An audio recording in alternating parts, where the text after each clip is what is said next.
एक ब्रांड को बनने में डिकेड्स लग जाते हैं, 10, 20, 50, 100, 200 साल लग जाते हैं और एक ऐसी खबर जो उस ब्रांड की धज्जियां उड़ा के रख दे।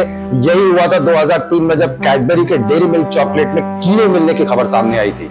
सबको लगा था कि कैडबरी अब इससे बाहर नहीं आ पाएगा, लेकिन कैडबरी ने सही रणनीति और अपनी एडेप्टेबिलिटी नेचर के कारण मार्केट में एक जबरदस्त कमबैक किया। क्या कैडबरी को यह मालूम था कि महान भागवत गीता के श्लोक नंबर 2.15 में इसका सॉल्यूशन छुपा है?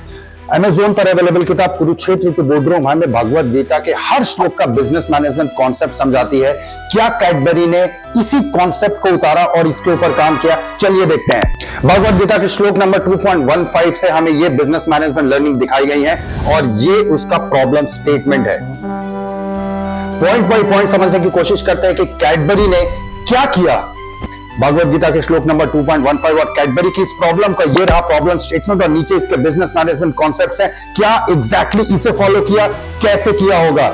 Leadership resilience through challenges. इस घटना के बाद कैडबरी के सेल्स में 30% का डिग्रोथ आया और जनरल ट्रेड में सारे लोगों ने इस चॉकलेट को अपने स्टॉक में रखने के लिए मना कर दिया। शायद कोई और कंपनी होती तो दोबारा वापस आने के लिए मना कर देती या हार जाती, लेकिन कैडबरी के पास धैर्य था और संकल्प था। उन्होंने ट्रांसपेरेंसी बनाए रखने के लिए अक्टूबर 2004 में क्राइसिस टीम मैनेजमेंट का गठन किया, जिससे वो कस्टमर के साथ डायरेक्ट कम्युनिकेट किए। अक्टूबर 2004 टू दिसंबर 2004 तक वो पब्लिक के सामने और हर सवाल का आंसर किया। फाइनली किसी तरह वो अपनी ब्रांड इमेज को बचाने में कामयाब रहे। संकट में संकल्प, विश्वास में विजय, यही है सच्चा नेतृत्व। दूसरा पॉइंट है स्टेडीनेस इन डिसीजन मेकिंग। संकट के बाद लगातार 3 महीने तक कैडबरी का सेल्स गिरता रहा, लेकिन इससे घबराने के बजाय कैडबरी ने इसका वैज्ञानिक दृष्टिकोण अपनाया और उन्होंने एक इंडिपेंडेंट ऑडिट फर्म को जांच के निर्देश दिए। जांच में यह सामने आया कि प्रॉब्लम प्रोडक्शन में तो था ही नहीं, प्रॉब्लम थी कंपनी के स्टोरेज लोकेशन की परिस्थिति में। जब पूरी दुनिया ज्ञान दे रही थी कि कैडबरी को प्रोडक्शन बंद कर देना चाहिए, उन्होंने प्रोडक्शन को चालू रखा और जो जांच में जो सामने आया था उसे पूरी दुनिया के सामने रखा। 2004 तक कैडबरी अपने निश्चय पे अडिग रहा और सच्चाई को सामने लाने का प्रयास किया। दृढ़ संकल्प और सही निर्णय, यही सफलता की बुनियाद है। Employee emotional wellbeing. पूरे भारत में जब कैडबरी के एम्प्लॉयज को general trade, consumers and media के गुस्से का सामना करना पड़ा तो एम्प्लॉय का मोरल थोड़ा सा टूटने लग गया।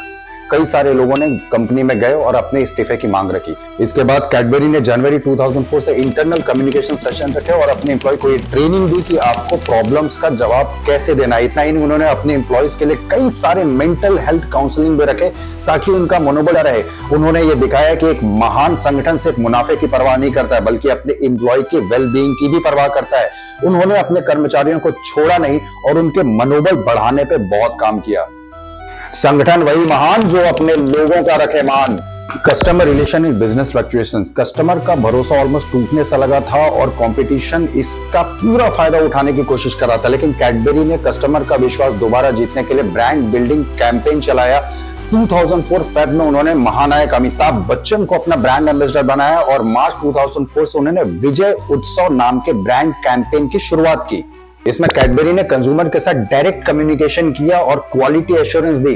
जब इतना कुछ हो चुका था तो भी कैडबरी ने हार नहीं मानी। जुलाई 2004 तक वो धीरे धीरे करके वापस आने लग गए। विश्वास की नींव पर ही टिकी होती है सफलता की पहचान। Adaptability and change management. Cadbury company ने फेब 2004 में पर्पल ऑयल पैकेजिंग की शुरुआत की, जिससे प्रोडक्ट पूरी तरह से सील पैक हो गया और बाहरी इन्फेक्शन से वो अछूता रहा। कंज्यूमर का विश्वास दोबारा जीतने के लिए कैडबरी ने पैकेजिंग को पूरा का पूरा नया रूप दे दिया और ये पैकेजिंग दुनिया की सबसे सुरक्षित चॉकलेट पैकेजिंग बन के सामने आई। यह कदम कैडबरी ने सिर्फ अपने प्रोडक्ट को बचाने के लिए नहीं किया था, बल्कि ये उनके कस्टमर के प्रति उनके कमिटमेंट लेवल को भी दिखाती है और ये दिखाती है कि जब बदलाव का समय होता है तो इस तरह की नई चीजें करना कितना ज्यादा इंपॉर्टेंट हो जाता है। परिवर्तन की राह पे जो चलता है वही बाजार को फिर से पलटता है। लास्ट पॉइंट है इनोवेशन एंड क्रिएटिविटी। कैडबरी ने अपने new packaging and massive market campaign के कारण नेक्स्ट 6 मंथ जुलाई 2004 से लेकर जनवरी 2005 तक 37% का सेल्स ग्रोथ रजिस्टर किया। कैडबरी ने नया पैक, नई सुरक्षा को जोर देकर हर जगह प्रस्तुत किया और जुलाई 2004 से जनवरी 2005 तक उनके हर ब्रांड कैंपेन का ये एक बहुत प्रमुख हिस्सा था। जब पूरी दुनिया ने कहा कि कैडबरी अब खत्म हो चुका है, उन्होंने अक्टूबर 2004 से मार्च 2005 तक अपनी रणनीति में इनोवेशन एंड क्रिएटिविटी का परिचय देते हुए सफलता की नई ऊंचाइयों को छू लिया। इनोवेशन की लौ जो जलाए वही विपरीत हालात भी बदल पाए। दोस्तों, कैडबरी का यह उदाहरण हमें सिखाता है कि चाहे कितनी भी बड़ी चुनौती क्यों ना हो, अगर हम धैर्य, स्थिरता, नेतृत्व कौशल और एडेप्टेबिलिटी नेचर बनाए रखें तो हम किसी भी संकट से उबर सकते हैं। भगवान श्री कृष्ण के द्वारा बताए गए सिद्धांतों को अपनाकर ही हम व्यापार और जीवन में वास्तविक सफलता प्राप्त कर सकते हैं। सच्चा नेतृत्व उस तूफान से नहीं मापा जाता जिससे हम सामना करते हैं, बल्कि उस शांति से मापा जाता है जो हम उसमें बनाए रखते हैं।